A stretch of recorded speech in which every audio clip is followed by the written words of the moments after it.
time now for another reading of Nicole Price's and Ian Roberts' book, Dangerous Indifference. In my previous video, we read a chapter on meritocracy, which explained why proponents of DEI dread the merit word so, well, dreadfully. You know Ian Roberts. He's the former superintendent of Des Moines Public Schools who got arrested by ICE because he was an illegal alien. We also uncovered a serious criminal record for the dude, along with phony academic claims. Nicole Price is the founder of the consulting company Lively Paradox, which basically gives workshops on the mush you're going to read today. Apparently, Ian used his superintendency to push juicy contracts to Lively Paradox, so the two appear to have similar outlooks regarding ethics. You may be thinking, why is Johnny Walker Dredd pounding on their book so hard? Because for one, it provides a good glimpse of what passes off as DEI scholarship. The left likes to crow about its intellectualism and champion DEI as cultural enlightenment. If you haven't read the collected works of Robin DiAngelo and Isabel Wilkerson, well, you're just a trailer park dullard. Hammer in this book also exposes the idiocy in those who hire charlatans like Ian Roberts. Remember, Ian used co-authorship of his shitty bang bang to establish his esteemed intellect. The board members of all these school districts are not to blame for hiring a con artist. How could they have known? He had such solid credentials. Say what you want about his fraudulent background, but who could dispute his academic portfolio? In reality, a quick reading of Dangerous Indifference should have tipped anyone off that Ian Roberts and Nicole Price are academic lightweights, incapable of generating a single profound idea. And in this video, I'll demonstrate why. Hello out there, I am trying to get through. With his powerful brainwaves cradled in the warmth of reasoning, it's time for Johnny Walker Dredd to straighten you out on a thing or two. Emanating all the way from exciting Las Vegas, Oklahoma, it's the Johnny Walker Dredd Show. Let's start with the bibliography, because it's astonishing in its ineptness. Oh, did I say bibliography? My mistake. Calling your list of sources for your claims a bibliography would be reasonable, so we can't expect that from Nicole and Ian. No, they have to prove to the world that they are terminal morons, so they call it source resources, which is mostly redundant. If each item itself was a list of resources, then maybe that would work. And the first thing you notice is that the laziness of the authors is off the charts. None of the entries include the year, name of the publisher, page numbers, ISBN numbers, nothing. Just a name and title. In most cases, they don't bother to list anyone other than the primary author. Nicole Price even lopped off her own co-author, Joel Barrett, in this entry. Probably a white dude. Because they can't be bothered to list page numbers, doing so would require actually having a copy of the book in their possession. Then if one of the books listed here is 400 pages long, you'll have no choice but to read the entire thing to find out where they're getting their information. Without the publication years, you have no idea if the ideas contained in the book are hopelessly outdated.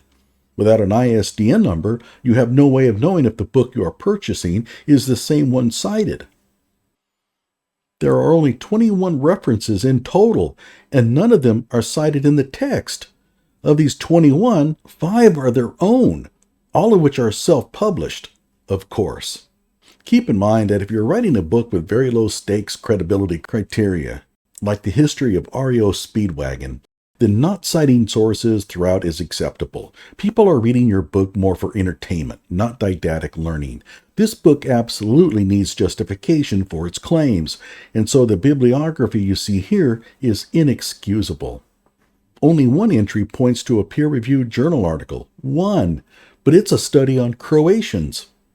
Birdsey's book is on racism in English cricket. For Deutschman's book, they only looked at an image of the cover, as the book's actual title is Change or Die, the 3 Keys to Change at Work and in Life. This just shows you that they didn't even read his book. They probably just saw a picture of its cover in an Amazon book search.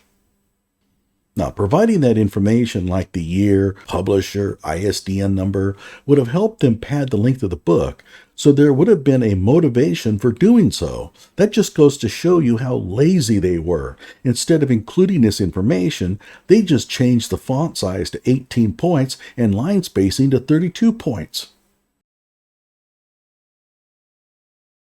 And keep in mind, almost none of the books are academic in nature.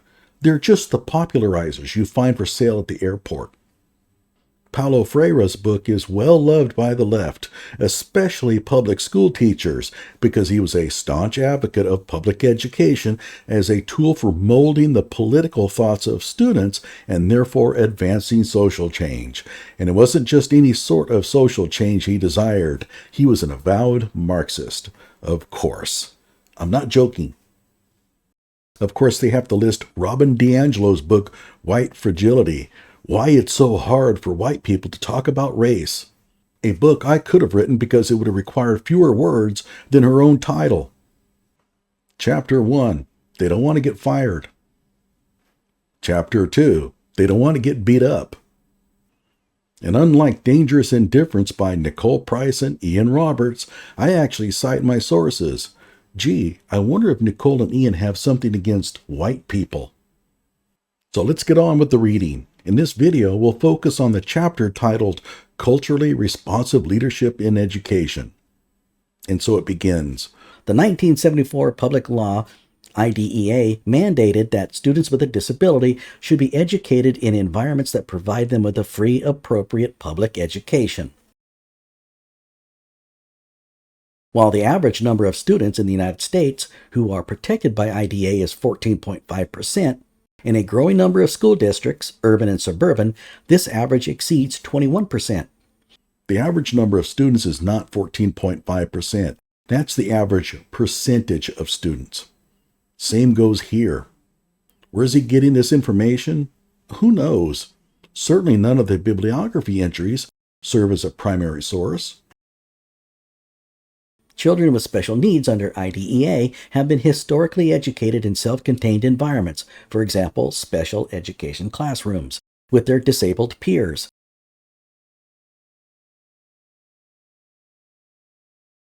Now these students have an increased presence in the inclusion spaces, that is, integrated classrooms and schools that encourage inclusion.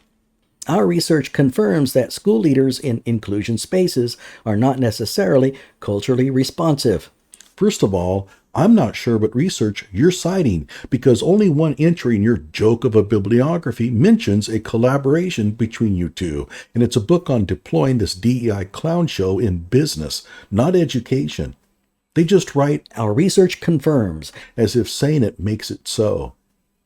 And by the way, the claim is hardly profound. we performed research and found that not every single school leader in the country is culturally responsive, at least not according to how we define it.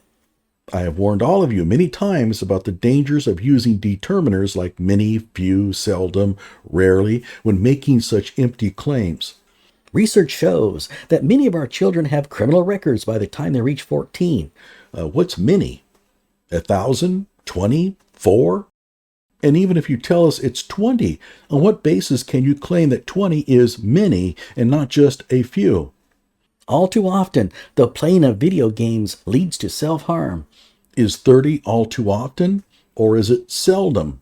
Who decides? Culturally responsive spaces have teachers and service providers, that is, social workers, counselors, speech therapists, etc., speaking, modeling, and teaching in a manner that acknowledges, highlights, and elevates the lived experiences of all the students in the environment. And of course, all these social workers, counselors, speech therapists are free. Gee, I wonder why my taxes are so high. Gee, I wonder why our schools are so underfunded. I fail to see how having these special ed students in your kid's math class elevates his lived experience. Although the term lived experience is stupid on the face of it, what other kind of experience can you have other than a lived one? But I suppose having your teacher countlessly interrupted by little Jimmy's Tourette syndrome or getting assaulted by Frankie the bipolar psychopath is a lived experience. By the way, Use e.g., not i.e., as this list is not exhaustive. And that way you can avoid using etc., technical writing. It's a good idea. Cultural responsiveness is apparent when the leaders and teachers are consistently practicing empathy and compassion in every decision they make. This is particularly evident in the decisions that impact students, teachers, and staff, Just say those.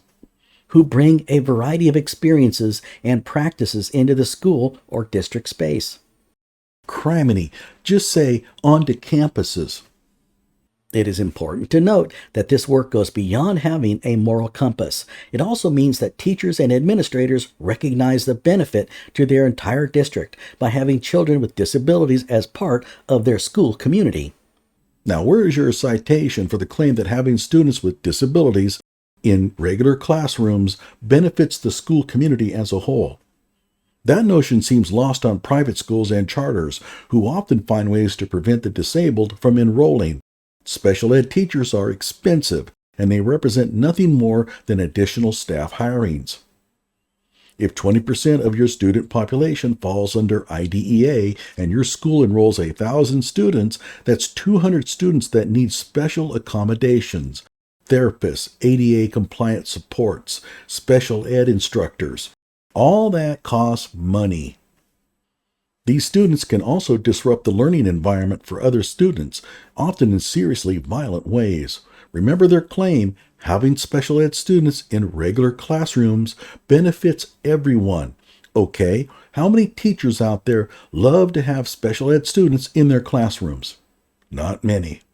What about school administrators? Do you think they love to spend the additional funds to plant a special ed therapist in the same classroom with every special ed student instead of having one teacher for all of them? Keep in mind, Nicole and Ian may disagree. They may have solid justifications for their claim, but that's why we cite sources and don't treat our beliefs as self-evident truths. Now, inclusion may benefit the disabled student, and that may be a good reason to justify inclusion. We don't live in a purely utilitarian society. When it comes to protecting the rights of the few, the common good is not always the best solution. But to claim that everyone benefits? The problem is that teachers and administrators will just read this passage and nod their heads. They are programmed to agree with the political sentiment of DEI without really thinking it through. A math teacher may have just been stabbed by a special ed student and may gripe to her husband about the special ed student being in her class, but then she'll read this and think to herself, yeah, that makes sense. And that is why DEI principles are so mindless. What is my opinion? Well, schools have spent millions upon millions of dollars supporting inclusive schooling for special education students, and there has been a ton of grief caused by disruptions to the learning environment, and I have yet to see any real gains from it. How has public schooling improved as a result? I don't see it. Cultural responsiveness is also focusing on the policies, practices, and protocols such as lesson plans, meeting minutes, and notifications to parents, and grading practices. Oh, you see, Johnny, how we treat disabled students was just an example. There are other issues that we will also discuss. In particular, lesson plans and grading practices. Whoa! That's where the big gains in education are, and that's maybe where some pushback on these ideas will emanate. If I'm a parent or a board member or an administrator, those are the things that worry me. If this empathy crap is going to transform our school, that's where the rubber will hit the road. How we teach, what we teach, and how we assess. I can't wait to read, yeah, well, fuck you. That's all they say about it. They don't even bother with it. In fact, this cowardice permeates the entire book.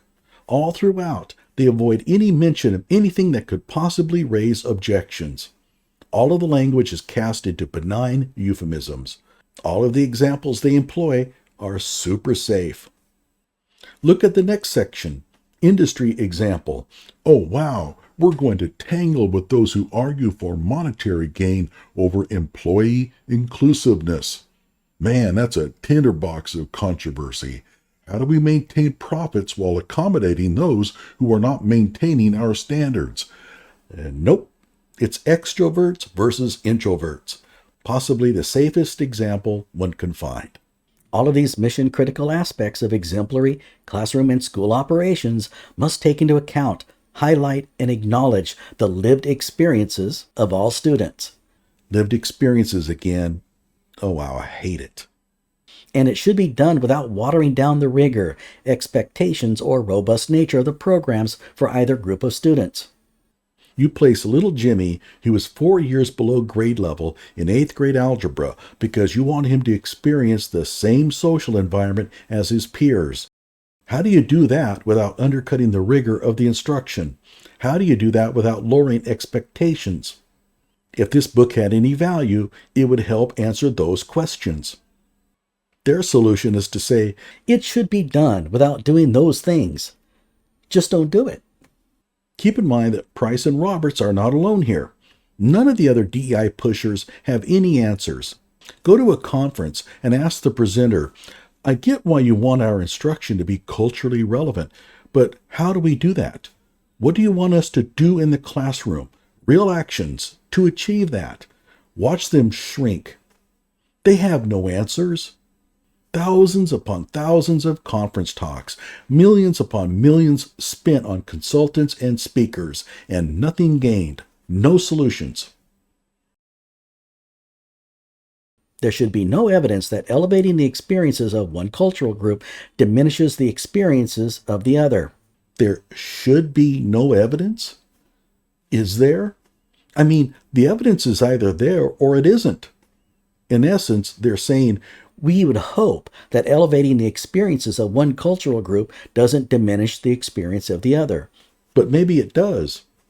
Let me give you an example that they offer elsewhere in the book that they think helps prove their point, but does quite the contrary. I'm interviewing an Asian for a job. According to Price and Roberts, Asians consider eye contact disrespectful. Yes, they actually say that. Therefore, I shouldn't consider eye contact in the hiring practice, as doing so would be culturally destructive to his Asian culture.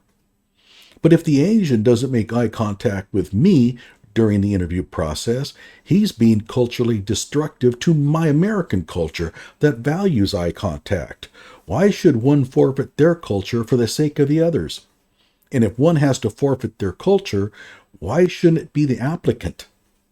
In the words of Heather McGee, it is not a zero-sum game. As we create greater levels of equity for one group of people, it is better for all groups. That's interesting. I'm not totally certain what Heather meant by this. Fortunately, this is one instance where they cited their source, and her work does not appear in the bibliography. Hey, all you kids enrolled in Des Moines Public Schools, if your teacher downgrades you for not citing your sources correctly, just tell your teacher that your school board hired Ian Roberts as superintendent of a large city school system, who understands proper citation about as well as he does brain surgery. Remember, everyone, this is what passes for resume filler for public school superintendency job applications in woke school districts. Like my video and subscribe to my channel.